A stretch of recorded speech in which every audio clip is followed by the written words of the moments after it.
Welcome everyone to Heavy Metal and Booze. We got a very special guest here, Mr. JJ French from Twisted Sister. How you been today? I'm good. I'm good. I'm in Chicago. It's the Day of the Dead convention. It's fun. Meet the fans. It's winter. It's snowing. Thanksgiving's next week. We had a snowstorm in New York that canceled flights out on Thursday, which was ridiculous. 6 inches paralyzed the city, and it was stupid.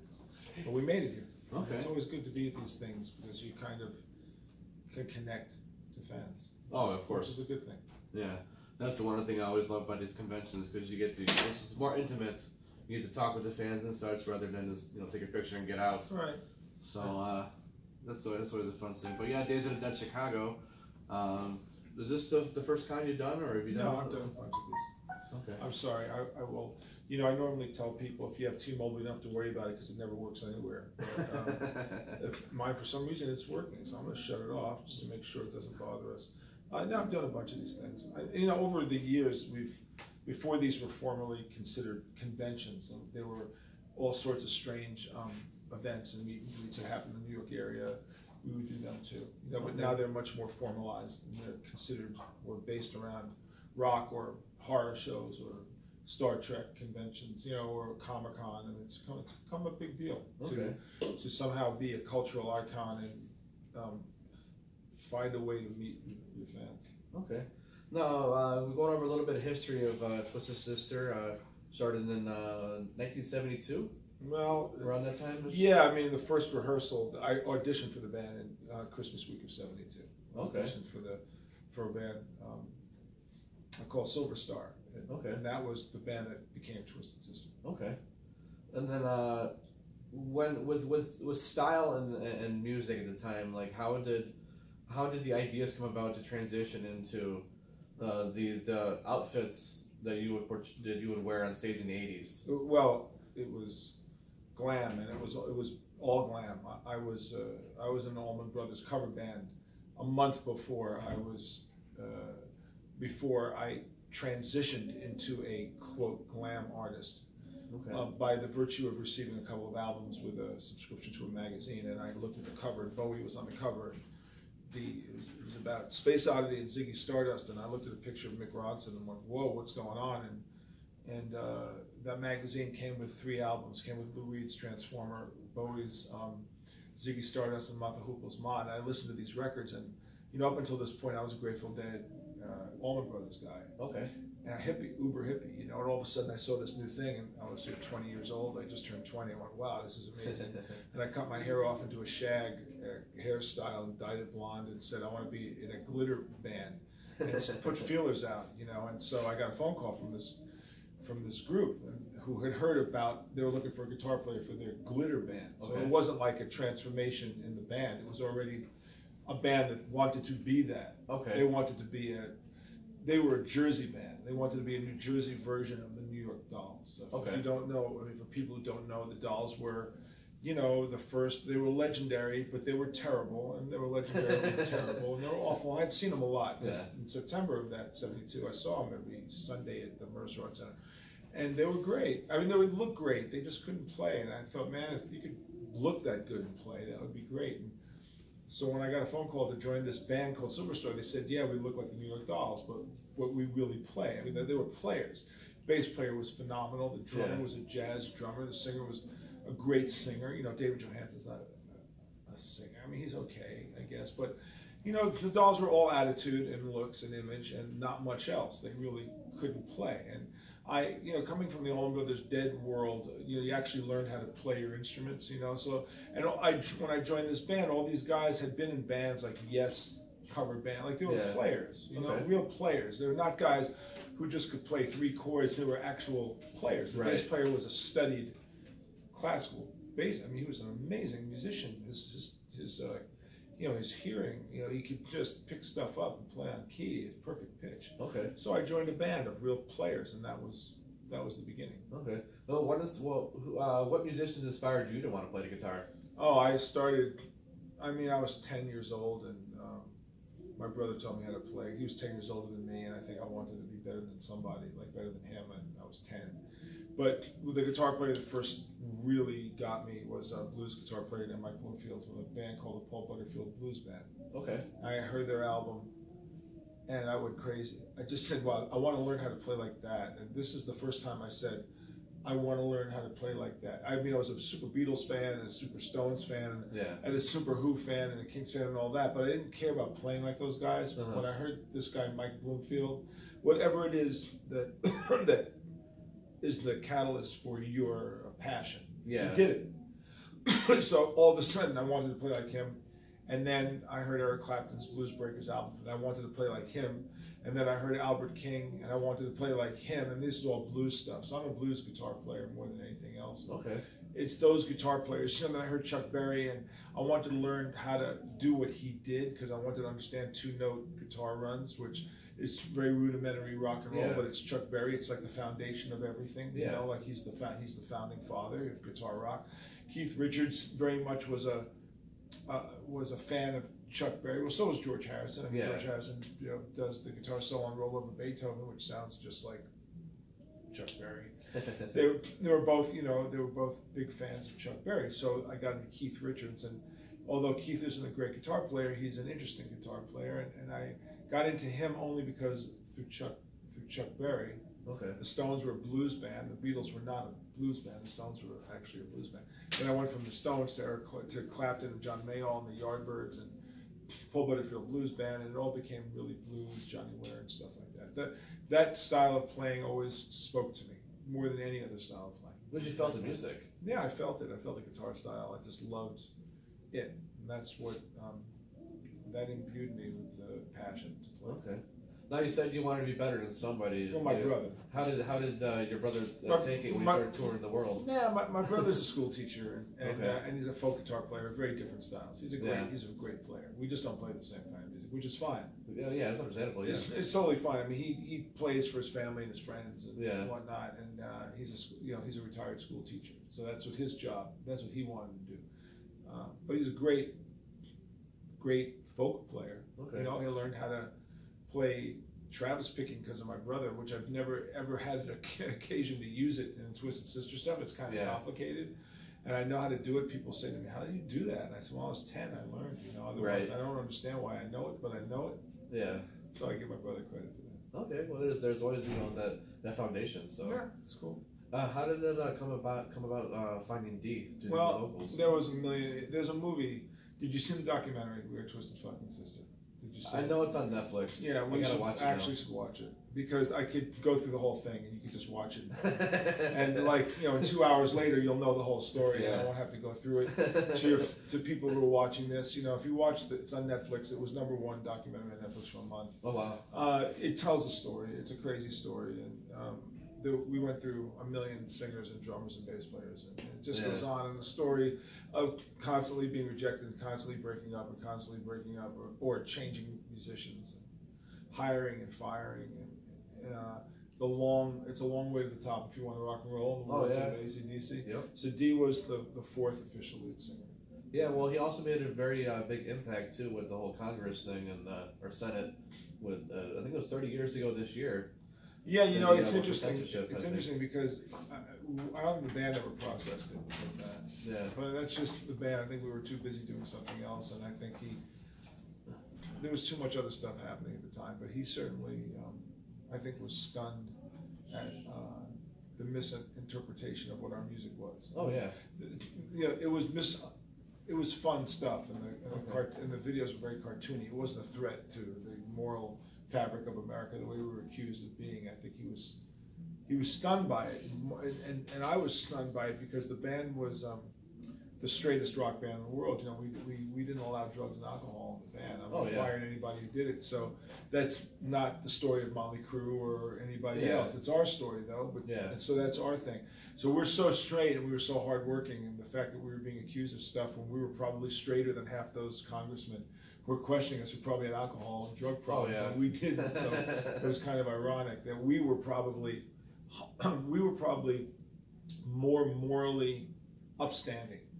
We didn't gamble. We were married. We had families. Yeah. We didn't do drugs. We didn't drink. And we were just a crazy heavy metal band, and portraying this crazy lifestyle. This was I don't mean to say it was an act meaning we were trying to fool people, but in fact, you know, we portrayed a crazy band. Yeah, you just went out there having fun. We really. were out there having fun. Yeah.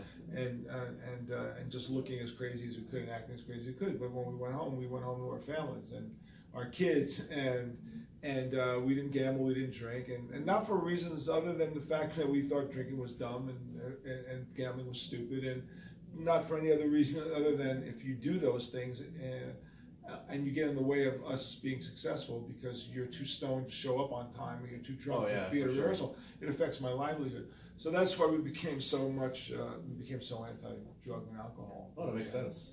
But it makes sense, but there are not that many bands that adhere to that. Oh, yeah, you know, to each your own, right? No. You know, but yeah, so it worked for us. Okay. So and D shared, the point is that D shared that philosophy with me. When he joined, I said, man, you don't drink and do drugs. He goes, no. I went, oh, great. Because, you know, it's so hard to find people that don't do those things. Yeah. People join bands to do those things. You know what I mean? Yeah. So when you say to someone, it's a requirement, and he went, no, man, I don't. I never did. I went, you're the guy.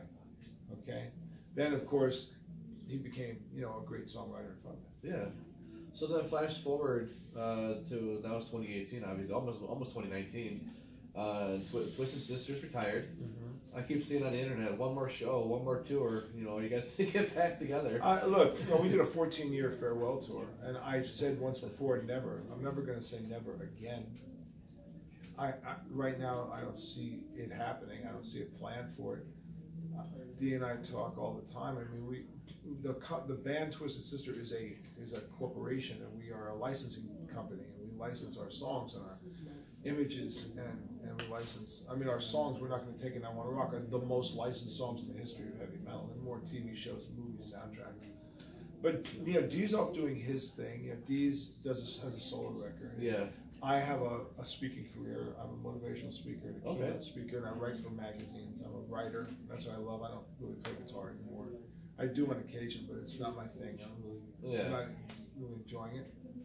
I love writing. So I write for Inc. Not Inc. as in tattoo, Inc. as in incorporated, INC. Okay. .com. Inc.com is a business magazine. I write for Inc. magazine. I write for a magazine called Copper. I run an audio column. I write a music column for Goldmine magazine. I have a book deal. I teach the Twisted Method of entrepreneurial success, which is TWISTED, which is tenacity, wisdom, inspiration, trust, elevation, and discipline.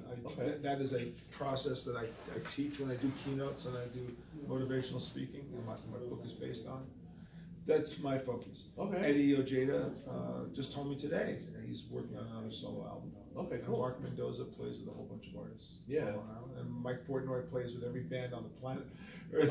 You know, Mike Portnoy plays, he's in the Beatles, Stones, Who's That, Floyd, Queen, Cream, Jimi Hendrix. He'll bring Hendrix back. And Mike is one of the hardest working guys on the planet Earth, one of the most legendary drummers in the world. Yeah. And he's got to be out playing with people. So he's always out playing with bands. I keep texting, where are you now? I'm in the Philippines with the winery dogs. I'm over here. He's an amazing guy. And he fit in when AJ tragically passed away. Okay, yeah, rest in peace. Yeah. Let's break into a little bit of your motivational speaking then. What is something that you could say to inspire or to bring up someone out there who wants to succeed in something in life? Well, I'm typically asked by bands and give them advice, you know. And I'm kind of surprised when a 20-year-old musician comes to me and asks me for advice. This is why. When I was 20, I didn't ask anybody for advice. I had a business head. I kind of knew what I wanted to do. Yeah. I didn't need to ask anybody. Basically, I knew my playing field, meaning I looked at what was around me. I saw how the pathways were to succeed, and I followed those pathways. That's really what I did.